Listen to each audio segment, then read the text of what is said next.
Hello everyone, তো নিয়ে চলে এসেছি একটা মিনি ব্লগ নিয়ে। আর দেখো মানে বিকালের ওয়েদারটা কি সুন্দর।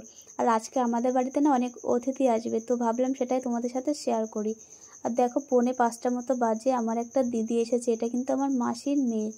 ও আর ওর ছেলে এসছে, আর অনেক দিন বাদে কিন্তু আমাদের বাড়িতে এসেছে। তো যাই হোক, আমরা কিন্তু বসে এখানে গল্প করছি, আর ছেলেটাও দোল খাচ্ছে আর কি।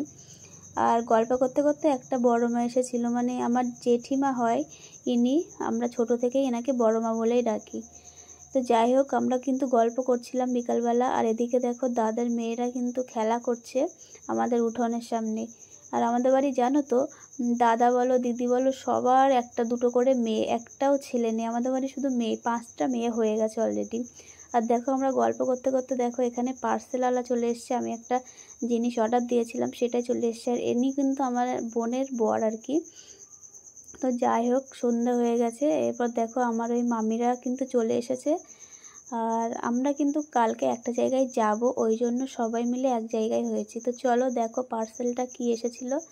আমি একটা বজরংবলী মানে অর্ডার দিয়েছিলাম আর কি, তো সেটাই এসেছিল। আর আমি যতটা ভালো ভেবেছিলাম তার থেকেও কিন্তু খুব সুন্দর এসেছিল এটা। আর কেমন হয়েছে তোমরা কিন্তু কমেন্ট করে জানিও। আর আমি সবাইকে জিজ্ঞেস করছিলাম এটা কি ভালো এসছে, কেমন হয়েছে তোমরা একটু বলো। তো সবাই বলছে হ্যাঁ ভালো হয়েছে ওটা। তো মা বলছে একটু সবাইকে চা করে দে। তা ওই মামিগুলো কেউ চা খাবে না। তো যাই হোক, সবাই মিলে গল্প করতে বসেছে। তো আমি একটু মুড়ি আর চানাচুর মেখে দিলাম।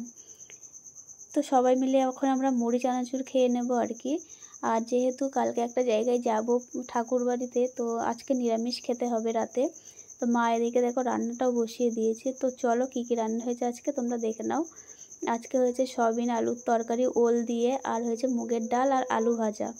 আর যেহেতু দুপুরে সয়াবিনের তরকারি ছিল, তো এই হচ্ছে রাতের খাওয়া দাওয়া।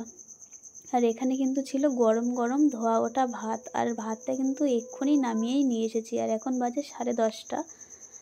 তো আমরা এখন সবাই মিলে খেতে বসেছি আর কি। আর ওই দিদির ছেলেটা তো ছোট, ওকে একটু আগে খাইয়ে নিচ্ছে। আর ও তো কিছুতেই খাবে না, ওর ঘুম পেয়ে গেছে, রাত 10টা বেজে গেছে। তো যাই হোক একটুখানি খেলো ও। আর দেখো সবাই মিলে কিন্তু আমরা খেতে বসেছি। আর এখন বাজে রাত্রে প্রায় 10টা 10:30। তো ভিডিওটা আমি এখানেই শেষ করছি। যদি ভালো লাগে একটা লাইক কমেন্ট করো, আর নতুন হলে চ্যানেলটা সাবস্ক্রাইব করে পাশে থেকো। টাটা।